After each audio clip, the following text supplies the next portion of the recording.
I'm in Georgetown, Colorado right now for the Georgetown Christmas Market, and I'm about to go into this shop called ANOMALY. My friend Jerry Fabyanic, who runs the Book Nook in the community center tomorrow, where I will be selling my books, told me to come and find Keith at this amazing shop. So I'm going to go into ANOMALY right now, and we're going to meet Keith. Here's his storefront. I'm already really intrigued. So I'm in the shop, and hi, are you Keith? How are you? Yes. Yeah, hey Keith. Keith Prossick. Keith Prossick, laurel.mchargue. Pleased Nice to meet you. Laurel. My friend Jerry Fabyanic told me to come and see you. And Great. I walked by your shop and I thought, oh my gosh, I have to go in and get this guy's story. Well, story is really kind of where it all is. Is like a lot of my artwork is a big gigantic story that all is interconnected. All my paintings connect with each other, and they kind of sort of take you on an adventure. And a lot of it gets driven out of a fascination for creation stories, or like constructs or models that different cultures and societies, both science, religious, fiction, mythological, that we have created to kind of explain where we are in this universe, how we got here and where we're going. And I use the artwork to kind of find the connections between all of them. Oh, so this is fascinating because again, mythology, religion, all of it is interconnected. I mean, one takes from another Absolutely. and grows from another. Oh my gosh, when did you start this? I mean, this is Well, the a funny lifetime, thing, huh? The funny thing is I hated painting. No. Yeah, I came up through architecture, and I was a person that was like working on the drafting board. Everything had to be sharp, straight, measured, perfect. A paintbrush was pure chaos. I did like 3 paintings in college, and it was just like I just did it just to get the grade because I just did not like painting at all. And I mean, what kind of happened was in my late 20s, from doing like 10 years of architectural detailing and intense brain power, I started getting mental fatigue. So I had somebody that told me I should meditate with Buddhist mandalas. Okay. And then I'm like, okay, that's great. What's a Buddhist mandala? What's a Buddhist mandala? And then back in the day, there really wasn't much of a Wikipedia. So like I kind of had to do the research, had to kind of figure it out. And you know, this is what I'm talking about. It kind of started like with something like this. This is the Tibetan Kala chakra.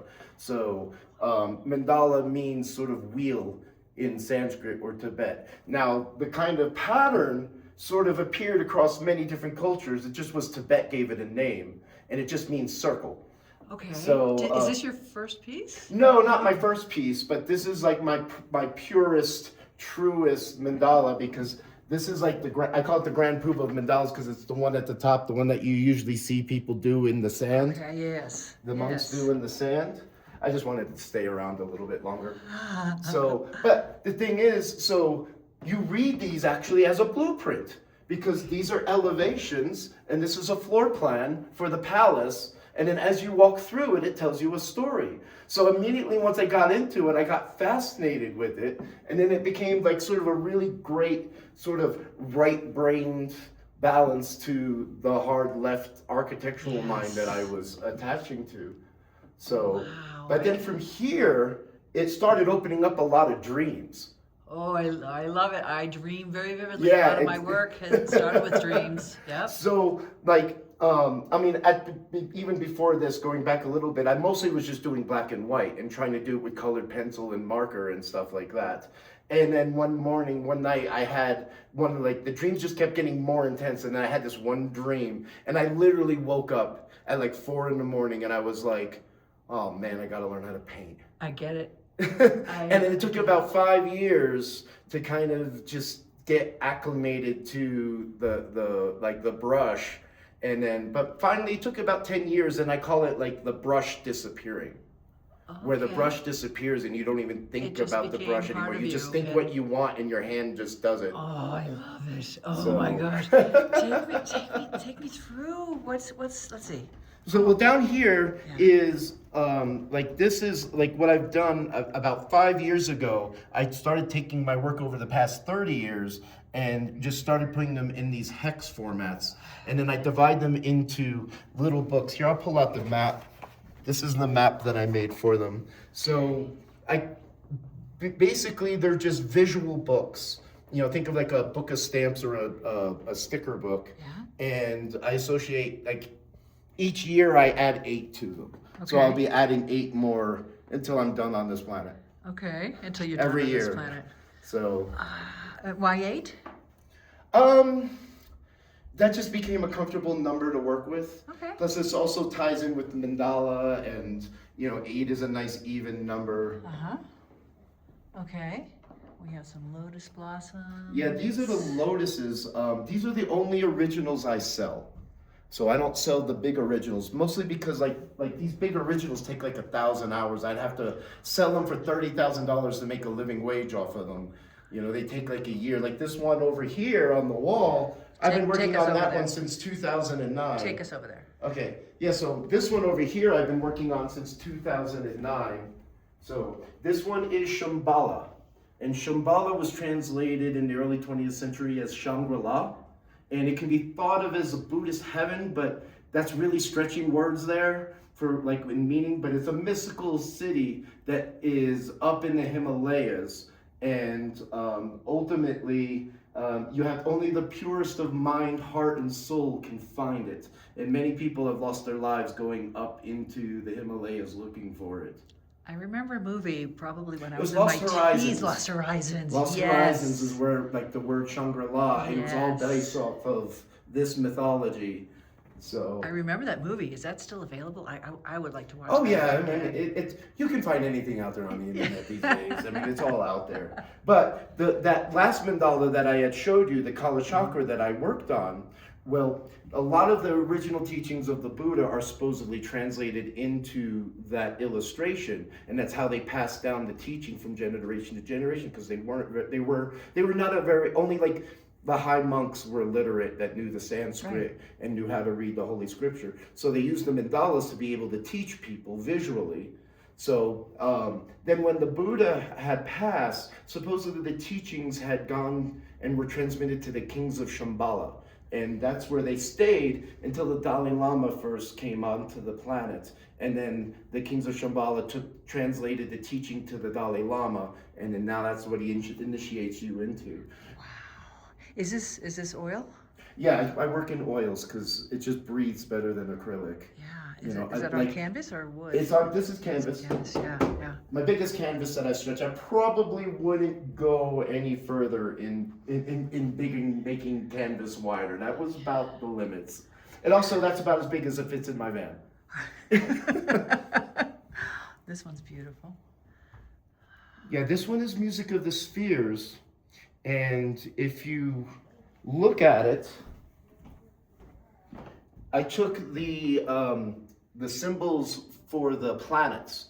So you've got the Sun, Mercury, Venus, the Moon for Earth, Mars, and then I actually have the goddess symbols for the asteroids. And then there's Jupiter, Saturn, Uranus, and Neptune. I have not put Pluto in there because I'm still figuring that one out.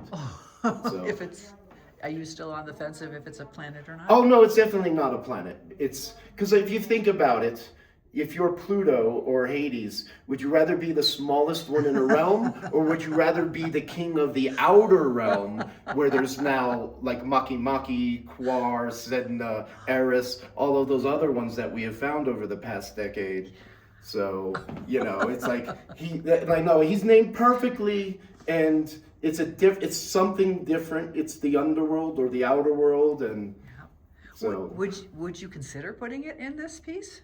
Oh yeah. It's just going to be around the outside part of it. So, because I'm also trying to figure out how to incorporate all of the new ones, because like Eris was the one that was originally going to be called the 10th planet because it's about the same mass of Pluto, and it's like the goddess of discord. Yeah. So, which was named pretty well because it basically threw everything, you know, into the crazy spin. Now, what's wild is we still think there's a 9th planet out there that's about 10 times the size of the Earth. And because of all of these new what they're called Kuiper Belt objects, I'm going a little bit off track here, but like all of these Kuiper Belt objects that we found out there, they're all, now that we're studying their orbits, they're all being pulled in a specific direction. Whoa. So like just the way Neptune was found, because Uranus wasn't following the mathematical rules. Neptune's the only planet we discovered using mathematics. Like literally, they figured out, they used Isaac Newton's laws, and they're like, okay, Uranus isn't following the rules, so there's another planet out there, and they used math, and they said, okay, it's here, and the person like told people to point their telescopes there, and they saw it. Oh my gosh. It was crazy. Wow. There's so much we don't know. Oh, I know, we're just starting. We're just starting. I agree. What's in this back room? Oh, this is a live studio. Live and what I mean by studio? live studio is when the gallery's open, I paint here live. I'm a live painter. Okay. I like to paint live at musical Better events. than being a dead painter. Yeah. Yeah, better than dead painter. I like that one. But no, a live painter is just somebody that we go to different music events or festivals, and you might see us near the stage, and we're dancing with the music, but we're like kind of feeling the audience and the music together, and we're trying to sort of capture it in the painting. Okay. All right. And what are you working on right now? I'm just touching up this piece right here. This is actually a reproduction of a piece I did last year called Forgiveness. Okay. And the original is about 3 foot by 4 foot. Okay. So it's a little bit smaller. But like the way that I do my reproductions, because unless it's a commission, I don't sell my originals anymore. Okay. Ultimately, because I want them, like I said, they're all connected, and I ultimately want them to all be seen together, ultimately. But what I do is, to do the reproductions, I print them out onto canvas, and I do it myself, and I stretch it, and then I put a whole nother layer of oil on top of it. So it's a reproduction, but I don't do them the same way each time, so they're somewhat different. Okay. And they still captures the brush strokes, because normally if you just get a printed image, it's typically flat. Yeah. And I don't like that. You don't like flat. You know, like this brings it out, and it gives you the effect of the of the original painting. Plus, like I said, like some of these paintings take me so long, my process, it's like layers upon layers upon layers upon layers upon layers. So when did you start? When did you start your first painting? In around 30. When I was 30 is when I started painting. Okay, and you're 35 now? Sure. Plus a 21st birthday. Yeah. So some of these are very different in feel. So these are my India paintings. Okay. So I've got 5 paintings in this series. I've got the Sinking Temple, which is over here. This is an actual temple. This is all Varanasi, India. So Varanasi is the holiest site in Hinduism. And in Hinduism, if you're cremated here along the Ganges River, you achieve what is called immediate moksha. And moksha is the escape of the cycle of death and rebirth, where you're constantly going through reincarnation. Moksha is the final release, where you've learned all of the lessons and your spirit is finally free. And you never have to be a dung beetle again. You get to make your own rules at that point. You're given a universe, and you get to go do whatever you want. I don't know. That might be Mormonism. So we've got the Sinking Temple. This piece is called Rooftop Kingdoms, because it's a 180 panorama of Varanasi, and I don't know, I'm still trying to capture the essence of it, but there's just like thousands of rooftops where everybody is having their own sort of reality, up there. Like one person's playing badminton, or one person's flying a kite, or some people are dancing or having dinner, and there's always something going on. This is the funeral pyres. Oh. So this is a little bit more on the serious side. I got to experience this where, they're cremating the bodies 24 hours a day going. Wow. And they have like multiple pyres, and then this is all of the sandalwood that they're bringing in for the pyres. Yeah. Because it has the sweetest aroma and hides certain things. And then this one over here is just like the steps of Varanasi. So it's sort of like them all coming down in the morning to like do their morning prayers and welcome the sun back around. Beautiful. And then this was like a picture of us out on the boat where I took all of these pictures. Oh, beautiful. And this one's called Sunrise on the Ganga. Very serene. Yeah. Oh, I mean, it was winter solstice. There's another part of this series. This was the morning because it was winter solstice. We got up as the sun was rising, and you see all the people coming down the steps, and you sit there and you're like, they've been doing this for over 1,000 years here. I can tell that kind of still gets you a little bit emotionally. Yeah. And then we got into a car and then we drove 6 hours. And if you ever driven in India, it's 6 hours of playing chicken. Oh. But the wildest thing about the trip is like we go through these little small towns, and this one little small town we went to, I'm just kind of have a little bit of a traffic jam at the town square, and I'm just sitting there and I looking out the window next to me in the next lane over, and this dude's riding an elephant to work. Oh. Like literally in traffic, riding an elephant with everybody else. So we ultimately ended up in Bodh Gaya, and then we meditated at the Bodh tree at sunset. And at that time I was so tired I didn't take any pictures, so I need to go back to take some reference pictures. Okay. Because I ultimately, when I get these, I want to do the second part of the series will be Bodh Gaya. All right. Wow. So, and then this large this piece I've been working on for 20 years. And there's a piece right here that's missing in it. What do you mean it's missing? It's missing. Right here? Yeah.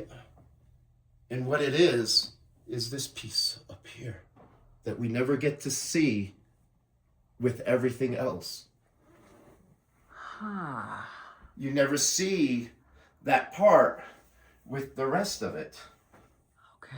So it's one of the reasons why I really started getting into the aspect of storytelling with painting, because of like through the middle you've got the story of the book of Genesis, and then around the edge on the thrones you've got the prophets and the sibyls that foretold the coming of Jesus. And I don't have them done in the triangles, but they're historical biblical stories of the ancestors of Jesus. So I'm still working on this one. And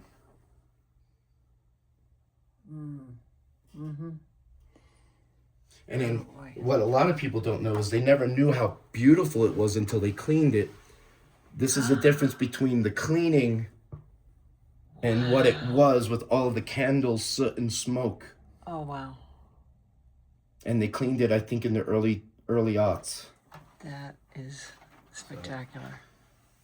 So yeah, so a lot of like that's the example of like the storytelling I use with the artwork to kind of take people around the world and show the connections and the different stories. You have some sketched out canvases here. Yeah.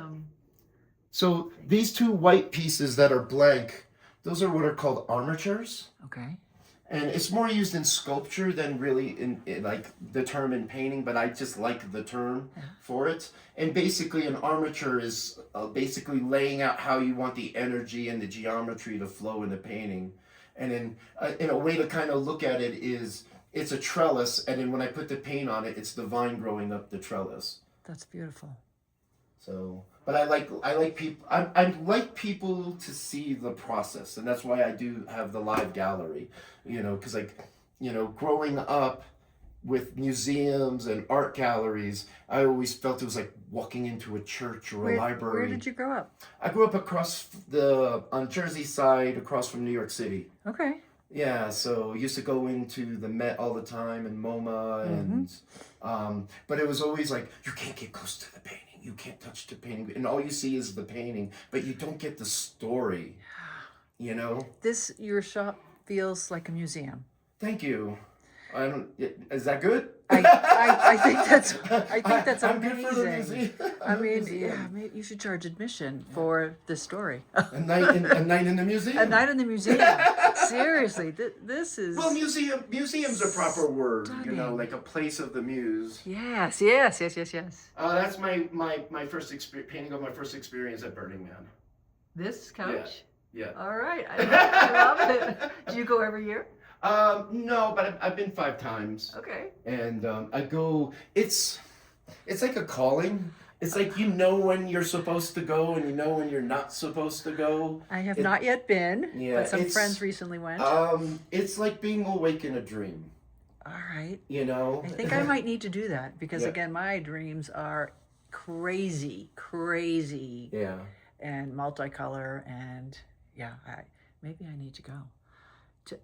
Tell me about the couch. Tell me. Well, okay, so the funny thing about this piece was originally it was going to be of a partner, like I was going to paint my partner on the couch. The couch Okay. was mine. Yeah. So I sketched out the couch. So it was just a white canvas with this couch. But unfortunately, then we decided to end the relationship. So for a while, it just sat there with just a pencil on the couch. Okay. And sometimes I would just show it with just the pencil and the couch. And then finally somebody was looking at it as like, empty couch. So that's how it got its name. So it's called Empty Couch. And then ultimately she left, but she used to paint with me sometimes, and she painted this beautiful tree. This beautiful oak tree. But she ended up taking the tree, and I missed the tree, so I ended up painting the tree on the couch. Oh, that is so beautiful. And then ultimately, there's me in this, that's supposed to be me in this boat over here, and that lighthouse up there was my new partner that came a bunch of years later. And then she was who I went to Burning Man the first time, and then that's how the background ultimately got painted in. Sort of like our first time walking out to the temple. All right. So, Well, and Keith, she's not my partner. Like that was, Yeah, I've fallen another- out of six yeah, forevers. That's it happens. It happens. It's like To the falling out best of the us. universe every time and having to find a new universe to live Yeah, in. and it always leaves you with something creative to do with that. Yeah, Right? like Taylor Swift. Oh, Keith, what have you not told us yet about Well, your have work? you seen the Rodin painting? So this is my I'm doing. Oh, I've been looking at this. Yeah, This is so a lot of people don't like. I didn't know this. because Rodin's my favorite. Yeah, style, so but- like this is where the thinker. Yes. You know, and then over here's like what it's supposed. Yeah. That's Yeah. you know, and then this is the gate that Dante and Virgil walk through in the Inferno. Yeah. So I'm basically doing a study of Rodin, who's doing a study of Dante. Dante. I love So- it. Oh my goodness. Wow. Yes, I am so glad that I came across your shop. Thank you, Laurel. And- You picked a good day. My did. hair was washed this Your morning. hair, you look fabulous, and your memory is incredible. Well, that's the paintings. That's the thing that I've learned about with painting Okay. is and oh god, we're going on. Oh my god, so many rabbit holes. We want to talk about memory? It depends. Well, like one thing that like I my paintings I'm on over years. Yeah. I'm working on these pieces like in this one 2 decades, and what I found is when I get back on a painting, all the memories that I was having at the last time I was on that painting start to come back. Okay. So it's like it's a visual way, like learning with the Tibetan mandalas, learning with Michelangelo, learning with what Rodin was doing. You know, it's like being able to tell, like, you know, an image is worth 1,000 words. Yeah. You know, it's like you put your memories into the image, and you can like extract them a lot easier. It's a visual journal Yeah. in a way. Yeah. Yeah. Ah. Well, Keith, thank you. No, thank you. That was probably the best I've ever explained my artwork. Well, I love your explanation. I love your artwork. I'm going to follow you, and next time I come back, we'll spend some more time with you, okay? Definitely, thank you. All right, thank you. Wow. That was absolutely phenomenal. Yeah, I'll have his information below, and check out this man and his work, and he is creating so much more, and I can't wait to come back next year and see what he's done again.